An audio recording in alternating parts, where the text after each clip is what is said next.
Hello everyone, আসসালামু আলাইকুম। সবাই কেমন আছেন? আলহামদুলিল্লাহ ভালো আছি আপনাদের দোয়ায়। আর এই তো সকাল সকাল উঠেই লাল আটার রুটি বানিয়ে নিলাম, পরোটা ডিম। পরোটার সাথে কিন্তু ডিম ভাজি খেতে ভালোই লাগে, আর সাথে যদি চা থাকে তাহলে তো আরও বেশি মজা লাগে আমার কাছে। তারপর তাসবকে নাস্তা খেয়ে এখন হচ্ছে আমি বিছানাটা গুছায় নিলাম। বিছানা গুছায় তারপর আমি রান্নাবাড়া করতে, যেটা সবসময়ই করি এই কাজটা।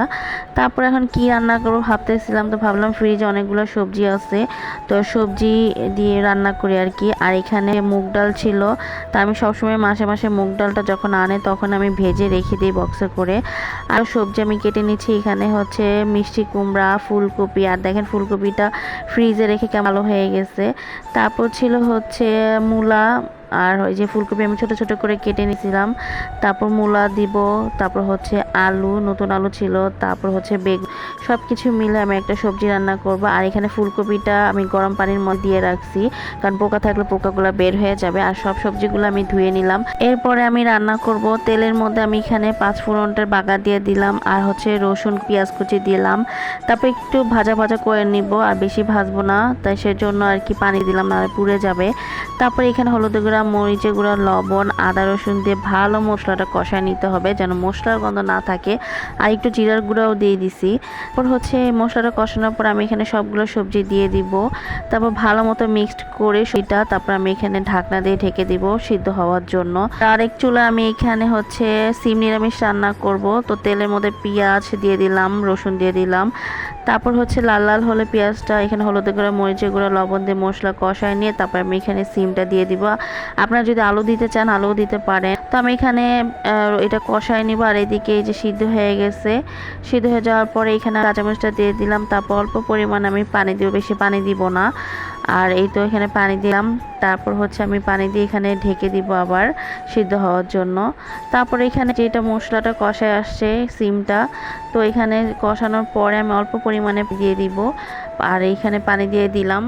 আর এদিকে সুজিতে বলক চলে আসছে, আমি এখানে অল্প পরিমাণে চিনি দিয়ে দিছি, আর ডাল ঘুটনি দিয়ে আমি একটু ভেঙে নিতেছি সবজিটা। এইভাবে ভাঙলে কিন্তু মানে একটু আঠা আঠা হয়, আর খেতেও ভালো লাগে। আর এখানে তাসবকে আমি গোসল করাইছি, তো জামা কাপড় পরাই দিলাম। তো তাসব ক্যামেরা অন করে দুষ্টামি করা শুরু করছে।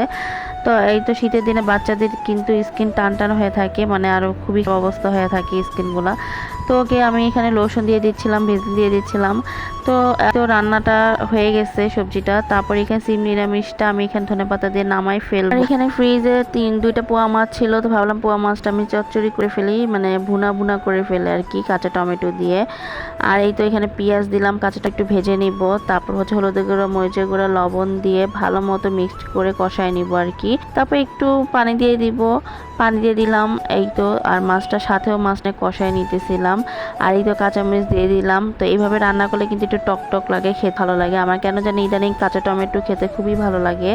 আর বিশেষ করে শীতের দিনে কিন্তু কাঁচা টমেটো পাওয়া যায়, কাঁচা টমেটো দিয়ে রান্না করলে কিন্তু ভালোই লাগে, খারাপ লাগে না।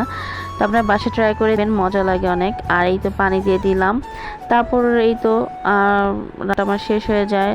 তো এখানে রান্নাটা আমার আগে আগে শেষ হওয়ার কারণে কিছু কাঁচা ভাবলাম এগুলো করে ফেলি। এখানে অনেকগুলো ধনেপাতা ছিল, তো ধনেপাতাগুলো আমি বেছে নিতেছি। আর এখানে ফ্রিজে অনেকগুলো কাঁচামরিচ ছিল, কাঁচামরিচটা ফ্রিজে থাকতে থাকতে অনেকগুলো পচে গেছে, তো ভাবলাম এগুলো সব বেছে আমি ধুয়ে রেখে দিই। আমি মাঝে মাঝে এই কাজগুলো করি। ফ্রিজে অনেকগুলা মানে আকুটা চিংড়ি মাছ ছিল, তো ভাবলাম চিংড়ি মাছগুলো আমি কেটে রাখি। অনেকগুলো ছিল, বাঁচতে বাঁচতে একদম কোমর ব্যথা হয়ে গেছে। তারপর যাই হোক ধুয়ে আমি এগুলো বক্সে করে ফ্রিজে রেখে দিলাম। তারপরে এই তো সব কাজ শেষ করে গোসল করে তাসবকে খাওয়াই আমিও খেতে বসলাম। তো আজকের ভিডিও পর্যন্তই। ভালো লাগলে লাইক কমেন্ট শেয়ার করবেন বেশি বেশি, আর তাসবের জন্য বেশি বেশি করে দোয়া করবেন। ভিডিও দেখার জন্য আল্লাহ হাফেজ। সবাই ভালো থাকেন, সুস্থ থাকেন। আসসালামু আলাইকুম।